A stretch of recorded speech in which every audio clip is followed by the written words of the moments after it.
Jadi musyawarah sebelumnya memasukkan nama-nama dari koalisi manapun sejauh mereka dianggap punya kompetensi dengan komisi-komisi tertentu gitu. Atau begini ya, memang hal sekarang kan tidak bisa lepas dari dinamika politik sebelum-sebelumnya. Tetapi pada saat Pak Jokowi sudah dilantik, ya sudah selesai, itu sudah menjadi presiden milik rakyat, milik bangsa Indonesia, dan sudah ada hal yang sangat luar biasa produktif. Manakala ada kunjungan dari pimpinan-pimpinan partai politik, ya dari Pak Prabowo ke Pak Jokowi, Pak Hatta Rajasa ke Pak Jokowi, ada Bang Ical ke Pak Jokowi, semua. Artinya semuanya sudah selesai clear sampai dengan pengumuman kabinet. Itu yang menjadi salah satu. KIH akan diakomodasi juga. Artinya begini, sebetulnya sudah bukan saatnya lagi kepada publik ini KIH atau KMP gitu loh. Sudah saatnya harus bekerja.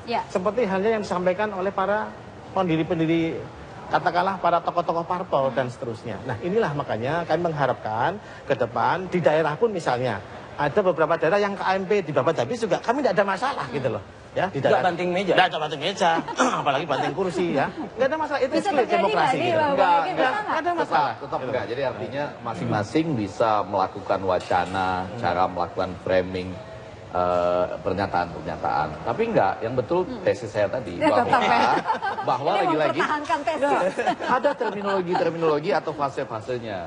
Menjelang pelantikan semuanya kompak, saling mengunjungi, saling berpelukan, saling memberi hormat, tepuk tangan. Nah, begitu sampai di sini pemilihan alat kelengkapan DPR dengan komisi-komisi mencari ketua dan wakil ketuanya, ada tarik menarik lagi. Nah, ini soal tarik menarik juga ada P3 yang belum, ini sudah selesai atau belum P3 ini? Ya. Kita semuanya ini kan kepentingan bersama, ya.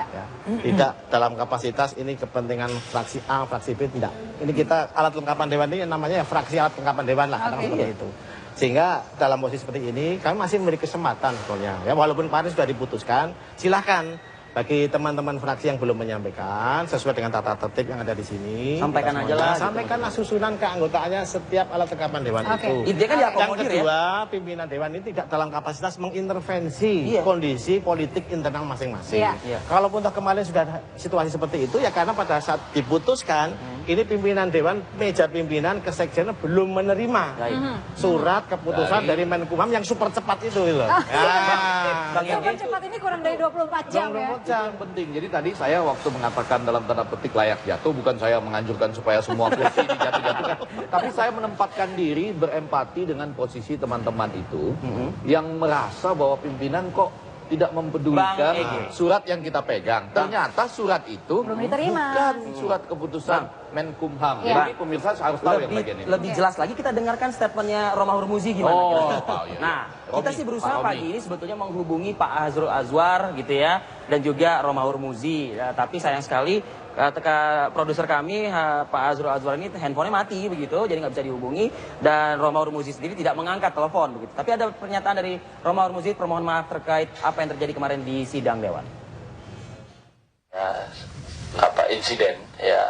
Insiden meja yang terguling itu karena salah satu anggota kami mencoba untuk mengejar pimpinan sedemikian rupa, karena pimpinan juga kemudian secara sepihak menutup rapat paripurna tadi dalam kondisi telah mengesahkan susunan keanggotaan komisi dan badan yang sama sekali bukan merupakan keputusan rapat pleno fraksi dan bukan merupakan keputusan Dewan Pimpinan Pusat Partai Persatuan Pembangunan.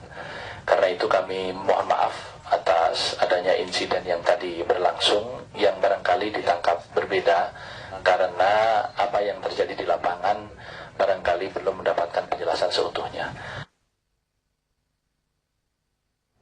Mengejar pimpinan mau kemana memang ya, kok sampai dikejar-kejar? Ya mau kembali ke ruang kerjanya masing-masing. Kan sudah selesai. Nah artinya beginilah, kita ini kan dalam 1 bulan 4 paripurna, pimpinan dewan pun sudah bergantian memimpin itu loh. Dari Pak Fadlizon sudah pernah mimpin, Pak Fahri Hamzah sudah mimpin, saya sudah juga pernah mimpin. Kemarin kembali lagi Pak Agus, jadi mau 1 kali putaran lagi. Nah, kan lebih dari 1 bulan. Belum juga keluar-keluar. Belum selesai, hanya lama gitu loh. Kan kita malu juga pada publik, pada masyarakat. Mbak sudah sekarang hari ini kan akan ditindaklanjuti dan tindak lanjut keputusan paripurna kemarin. Tapi prinsipnya secara keseluruhan insya Allah kami di pimpinan tetap melihat memegang teguh apa yang ada di tata tertib. Oke, surat dari Menteri itu gitu. gimana? Kan sekarang sudah ada surat nih yang cepat itu sesuai dengan semangat kerja. Cepat enggak.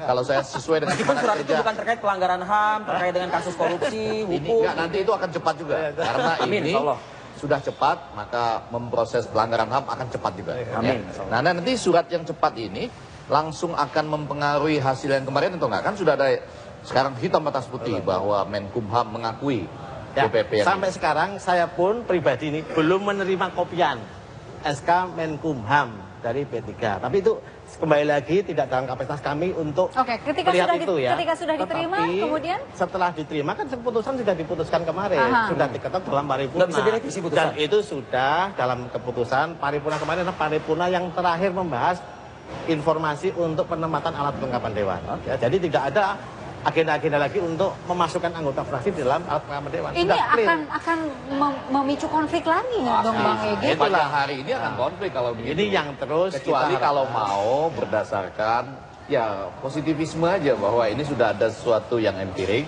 surat Menkumham, maka dipersilahkan untuk menggunakan nama-nama yang diusulkan ini dalam paket yang bisa diajukan oleh misalnya dua fraksi, dua kelompok begitu ya. Jadi begini, ada juga di tatip ini ya. Kalau kemudian ada perubahan nama-nama anggota di alat kelengkapan dewan dimungkinkan sewaktu-waktu, nggak ada masalah gitu loh. Masukkan saja selesai. Di dalam paket-paket yang diajukan nantinya. Ada tuh di sini di alat kelengkapan dewan, setiap fraksi berhak untuk merubah, menempatkan, mengganti anggotanya di setiap alat kelengkapan dewan. Sudah masuk semua? Sudah masuk semua, clear. Sudah bisa RDP? Ya. Sekarang tinggal tunggu mekanisme pemilihan alat kelengkapan dewannya. Kalau tidak bisa musyawarah sesuai tatip juga itu namanya juga bisa mudah-mudahan semudah ini ya. Mudah-mudahan semudah ini, segampang ini sehingga masyarakat memasukkan juga nama-nama orang yang berkompetensi, punya kompetensi di masing-masing komisi walaupun bukan satu koalisi dengan kita gitu. Jadi nggak boleh sapu bersih, itu nggak boleh. Jadi tambahan sedikit ya. Sedikit ya. Untuk ini balik kan belum terbentuk. Seluruh tenaga ahli DPR, staf skala yang agak kecil sudah terjadi shutdown sebetulnya. Nah, termasuk nanti perubahan nomenklatur dari presiden, kan harus ada penyesuaian di APBN. Itu belum bisa dibahas karena banggarnya belum ada gitu. Baik. Ya. Baik, masyarakat kabinet menunggu. kerja, ya kan? Dewan kerja, gitu loh. Kerja, tapi nggak beres-beres juga. Belum kerja.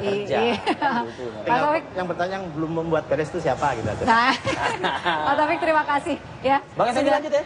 Saya, sama siapa saya? Masih punya stamina kan? Nah, ini ada Pak Syarif Hasan. Betul. Ya.